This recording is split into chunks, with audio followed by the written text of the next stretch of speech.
Olá pessoal, nessa terceira videoaula nós vamos apresentar as características que apontam o papel dos funcionários da escola como educadores.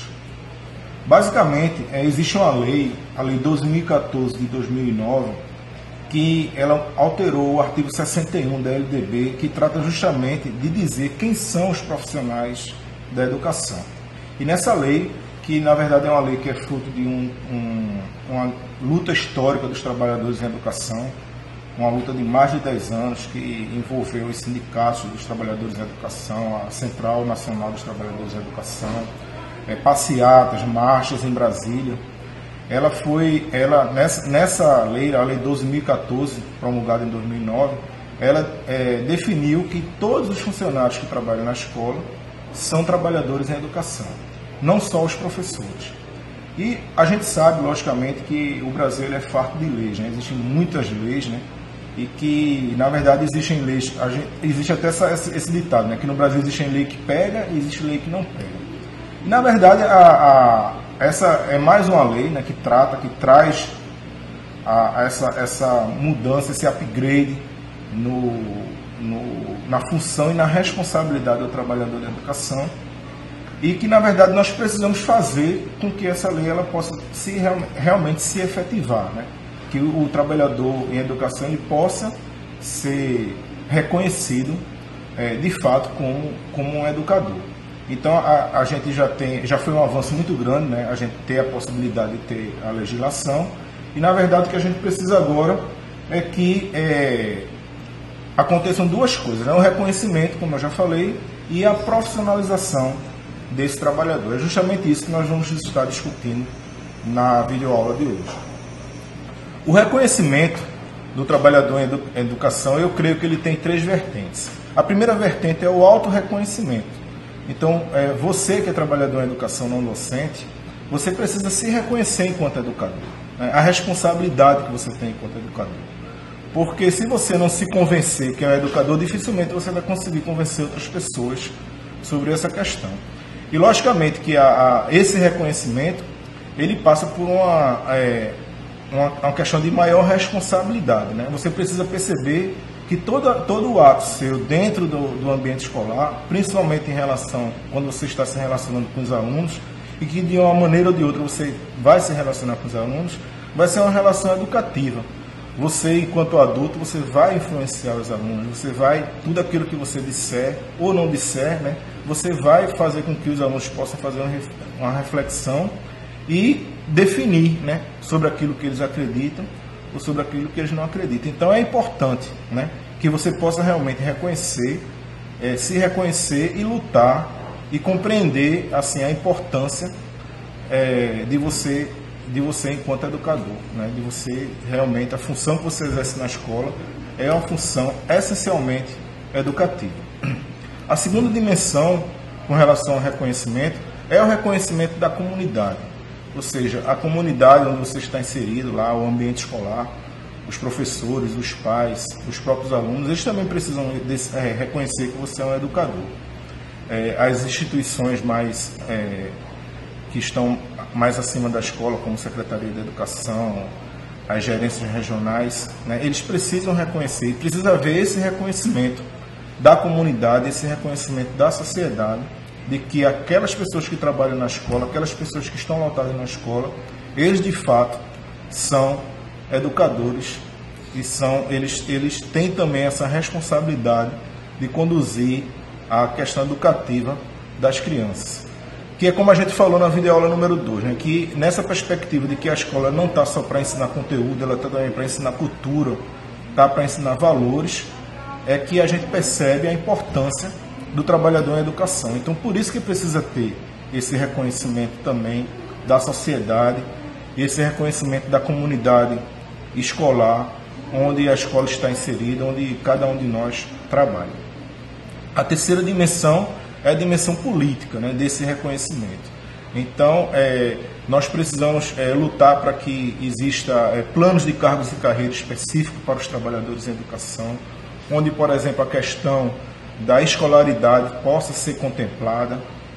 Já existe isso em alguns lugares do Brasil, nós já temos a possibilidade de ver em alguns municípios, em alguns estados que foram aprovados a partir da lei de 2009, da lei 2014, foram aprovados planos e cargos e carreira onde se contempla questões dessa natureza, onde o trabalhador, inclusive existem planos de carreira que contemplam até a questão do doutorado, ou seja, uma perspectiva de que o trabalhador não docente em educação possa fazer uma especialização, possa fazer um mestrado, possa fazer um curso de doutorado, e isso ser valorizado, né, dentro de um plano de cargos e carreira, dentro de uma questão política, né?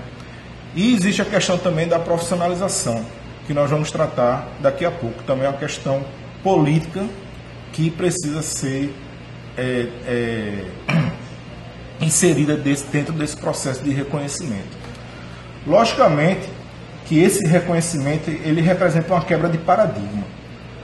Se você lembra ainda da nossa videoaula número 1, nós vemos que quando nós estudamos a Constituição Histórica do Trabalhador em Educação, nós vimos que o trabalhador em educação, desde os decuriões e dos coadjutores, passando por escravos, depois trabalhos eram subempregos lá já no século XIX, no século XX entrando a questão da política, né?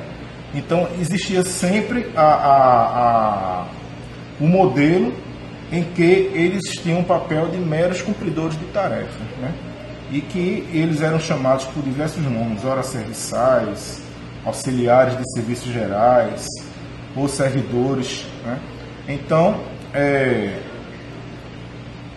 na verdade, durante 400 anos foi se construída, né, uma ideia de que o trabalhador em educação ele era simplesmente cumpridor de tarefa. E isso é um paradigma que precisa ser quebrado dentro dessa perspectiva do reconhecimento. Porque a criança que chega à escola no século XXI é uma criança que ela precisa aprender conteúdos, uma criança que precisa aprender cultura, é uma criança que precisa aprender valores, é uma criança que precisa se socializar, e por conta disso, o trabalhador da educação precisa ser inserido nessa nova perspectiva. Então, por exemplo, uma merendeira, ela precisa fazer o trabalho dela de servir a merenda, mas ela também precisa cuidar da educação alimentar dos estudantes. Um funcionário de biblioteca, ele tem a responsabilidade de manter a biblioteca limpa, de manter a biblioteca organizada, de fazer com que a gente tenha acesso rápido ao livro que a gente precisa ter, de organizar a questão do empréstimo dos livros, mas ele também tem que contribuir para a construção do hábito de leitura nas crianças. O funcionário da secretaria ele precisa cuidar da documentação da escola. O coração da escola está lá na secretaria, onde tem toda a documentação, onde tem a vida escolar do aluno, mas ele também pode ajudar, pode contribuir para criar uma cultura, para ensinar cultura para a criança, né? Para que a criança possa aprender a ouvir boas músicas, não só aquelas músicas midiáticas, né? Que possa aprender a apreciar uma obra de arte, que possa contribuir numa apresentação teatral no ambiente escolar. O técnico de infraestrutura, ele precisa cuidar da infraestrutura da escola, da questão da limpeza, da questão da manutenção do prédio, mas ele também pode dar lições com relação ao meio ambiente, com relação ao ambiente escolar, com relação ao coleta de lixo. Então, o trabalho do trabalhador na educação, né, do funcionário de escola, ele precisa dessa quebra de paradigma, né? Então, logicamente que não é uma coisa que acontece de forma simples, mas que ela de fato precisa acontecer. Porque todos nós que estamos formados hoje, nós conhecemos o trabalhador da escola numa perspectiva, sendo que é uma perspectiva que está ultrapassada e que precisa ser reformulada, e isso passa, de fato, pelo reconhecimento, né? Então, é um reconhecimento que precisa ser um reconhecimento de mim e de você, é um reconhecimento que precisa ser um reconhecimento da comunidade onde nós estamos inseridos, e é um reconhecimento que também precisa vir por esse viés político. A gente precisa destacar bem isso, né? Através de planos de cargos e carreira, de valorização da aprendizagem e da profissionalização de cada trabalhador em educação. Então esse é um primeiro aspecto bastante importante, né? O trabalhador em educação ele precisa ser reconhecido como tal. O outro aspecto é o aspecto da profissionalização, né?